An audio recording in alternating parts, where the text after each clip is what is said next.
Our society has long had a fascination with insanity and mental illness, and we can see that being found throughout history. But it's really only been since around the late 19th century that emotional problems in children were even considered to be a topic that could be studied, or a valid topic of study. Some of the reasons why that's the case is that there has been no consistent term that really exists to describe these children. So disorders were often called intimidating names such as dementia or catatonia or paranoia, schizophrenia, or juvenile insanity. Second, in many cases, mental illness and mental retardation were still confused and addressed as though they were a single disorder. So, not as two separate categories, intellectual disabilities and emotional behavior disorders, but it was viewed as one common problem. Also, professionals were reluctant historically to openly admit that children could have mental illness because this view contradicted the long-held perspective that only adults were afflicted.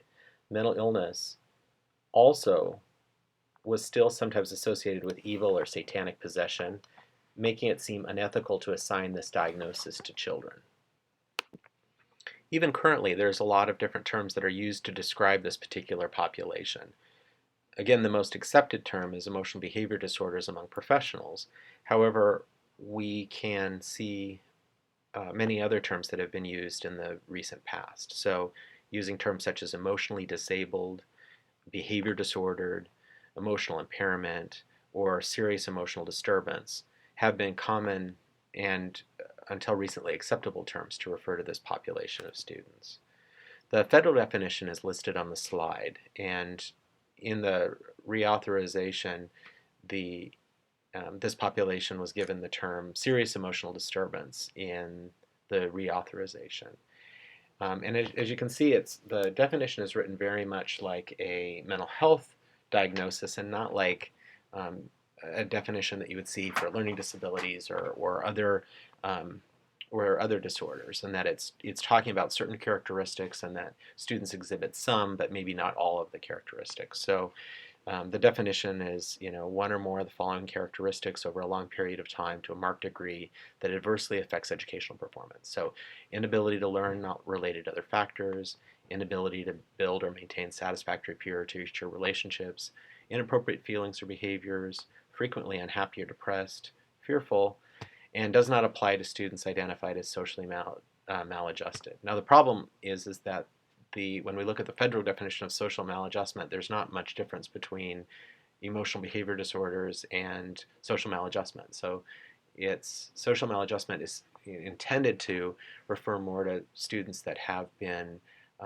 abused or neglected early on in life, and that what we're seeing is a result of abuse and victimization. But practically, there really is no difference between those terms when we look at what behaviors look like, and diagnosis is often um, um, indistinguishable from one group to the other.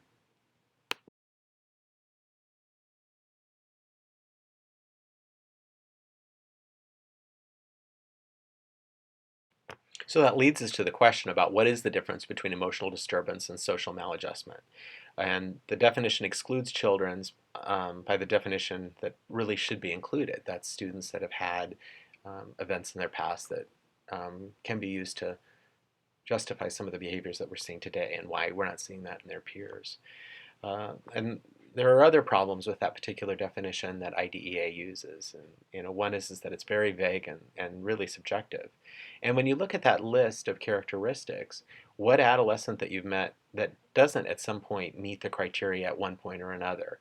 A lot of these behaviors that are listed are behaviors that are just pretty typical for growing up.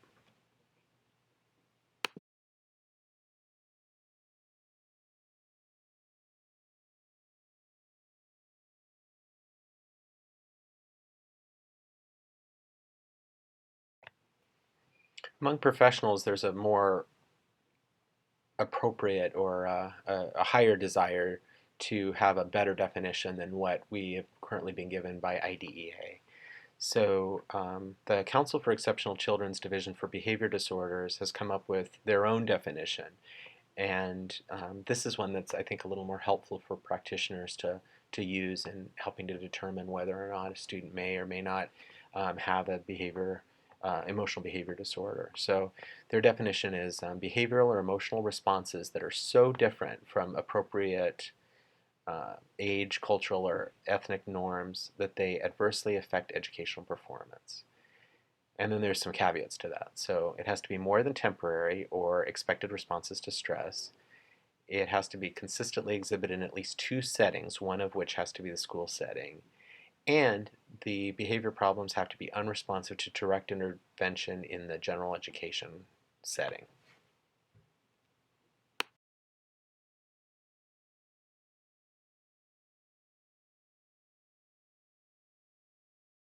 There are 2 different types or classes of behavior disorders that we see. We call one internalized behavior disorders, and then the more common one that we see in school, or at least that's identified in school, is externalizing behavior disorders. So some characteristics of internalized behavior disorders are students that are very shy or immature, students that are withdrawn. They may have a fear of hospitalization or fear of illness. And there's a term that you'll see often when we're working with this population called easy to upset yet difficult to calm. And I really like that term because I think it really gives us a good picture of what students seem like, and that they're students that for whatever reason um, react in a different way than their peers when it comes to upsetting or difficult situations, and that it takes them a long time in order to kind of return to baseline when we look at those particular behaviors. And so easily upset and difficult to calm. The more common types of behavior disorders that are diagnosed in school are externalizing behaviors. So noncompliance, tantrums, property destruction, violence, or threats of violence. And again, this is the population, the externalizing behavior disorder, that we are most likely to diagnose in schools. And we have a long history of underdiagnosing internalized behavior disorders in schools. Some of this is changing now. It used to be, and honestly it still is, that most students with internalizing behavior disorders, we see oftentimes their needs addressed in public health and mental health situation, kind of separate from school. But schools are getting better at coming up with interventions and identifying students who have depression or other behavioral indicators that we more kind of traditionally think of as mental health related issues rather than property destruction or behavior problems in that kind of more traditional sense.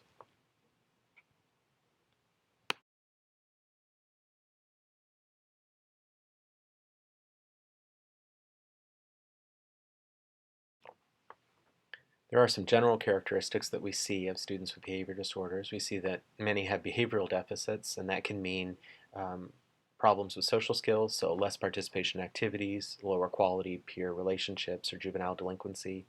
We also see that it has to affect academic achievement. We know that students with EBD have the lowest GPAs of any population of kids with disabilities that we see in school. We have a high absenteeism rate for this population, as well as they're at risk for school failure and early dropout rate. They're the most likely group of students to drop out of school.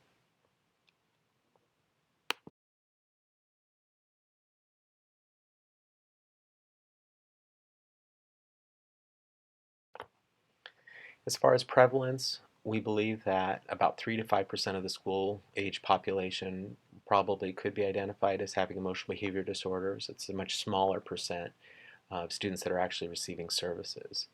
Many students are not identified and therefore aren't receiving any services, so they kind of fall between the cracks. And with the chances of students dropping out, oftentimes schools are reluctant to identify and come up with services for students with behavior disorders. We know that boys make up the vast majority of students that are identified with EBD, and that's most likely due to that they're more likely to exhibit externalizing behavior disorders. We see girls, when they are identified, tend to exhibit more internalized behavior disorders. So some of this is our assumptions about gender and what we expect from boys versus girls. But part of this is also the fact that when you have students that are exhibiting internalized behavior problems, they're not as in your face to teachers, and so they're less likely to be identified.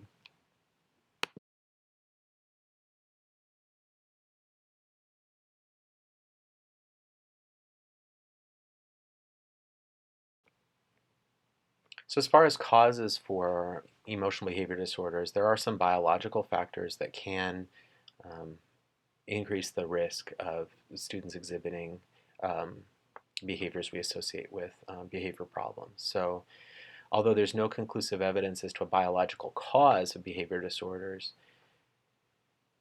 however, we do surmise that there are some biological components that have yet to be discovered in the following areas. So there are some cases of brain injury um, uh, or other kind of brain dysfunction that we see that may inhibit particular behavior disorders.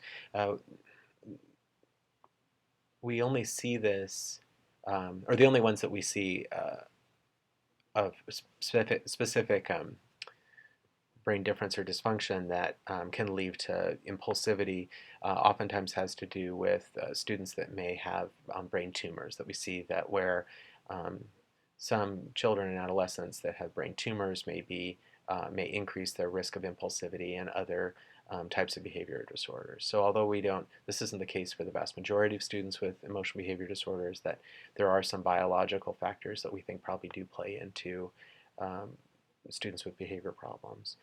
There also is a good tie with genetics, and that we see that there is the possibility that we may run across some genetic markers that may increase the risk of students having particular behavior problems. Uh, when we start talking about genetics, it does make us all a little nervous, in that because there aren't clear markers to date. But we do see that when children children of people with behavior disorders have a higher likelihood of having behavior disorders. It's hard to separate out, is that environmental or is that genetic in nature? Again, we don't know. But there are certainly some cases of temperament where you may have two children in a family that look like they have had been raised in a similar way, and yet we see that just the temperament of one child can be very different from another. And so the truth is, we're just not really sure what all the biological factors could be that play into behavior disorders.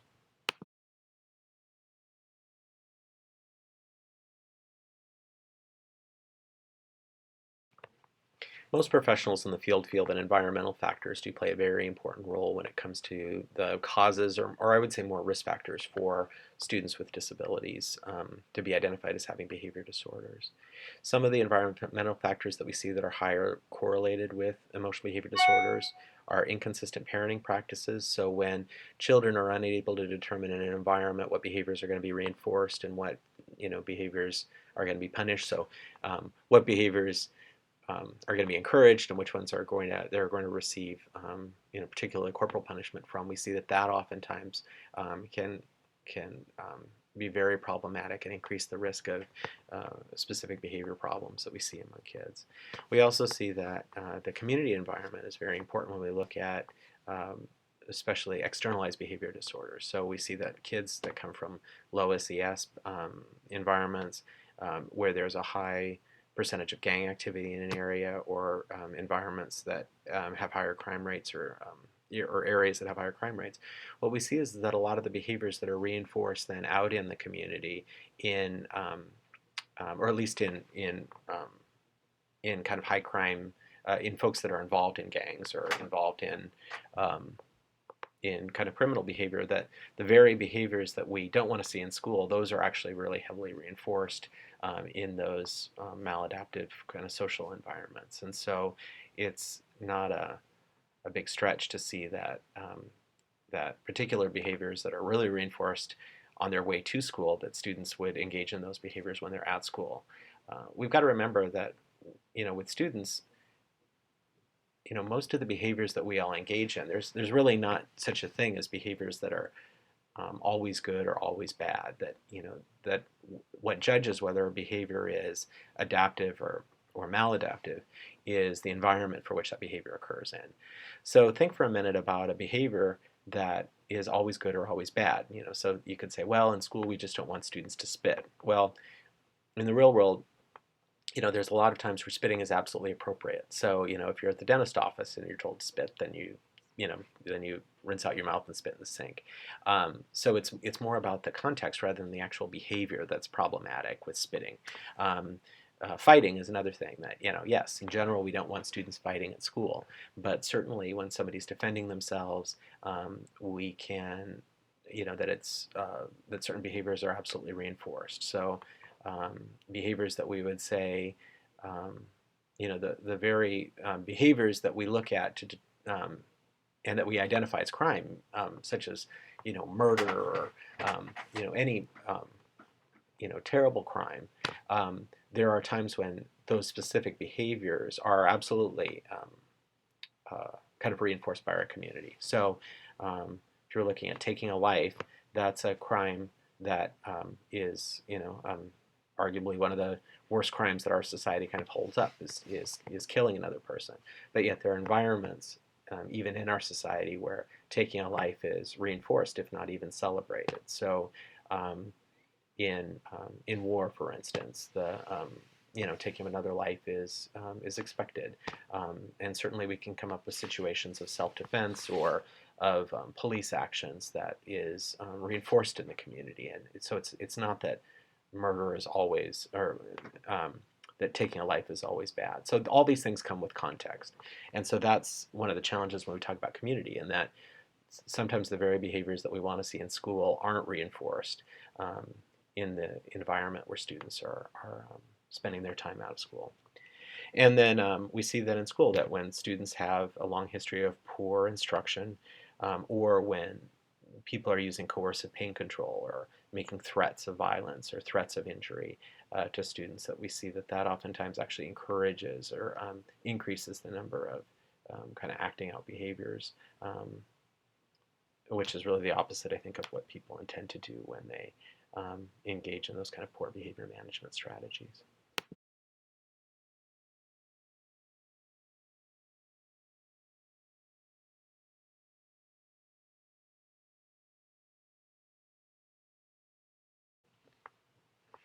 So when we're looking at identification and assessment of students with emotional behavior disorders, really there's very few kind of classic tests that are given. So with intellectual disabilities, we have these very clear psychometric tests that we do. For behavior disorders, it's really more subtle and relies a lot more on direct observation and measurement. So it usually involves professionals coming into the classroom and doing observations.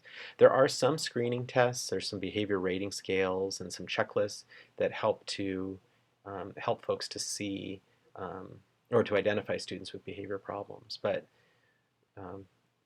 practically speaking, a big component is to look at what are the behaviors of other students in the class, and how is this person's behavior so vastly different than other students in a similar environment.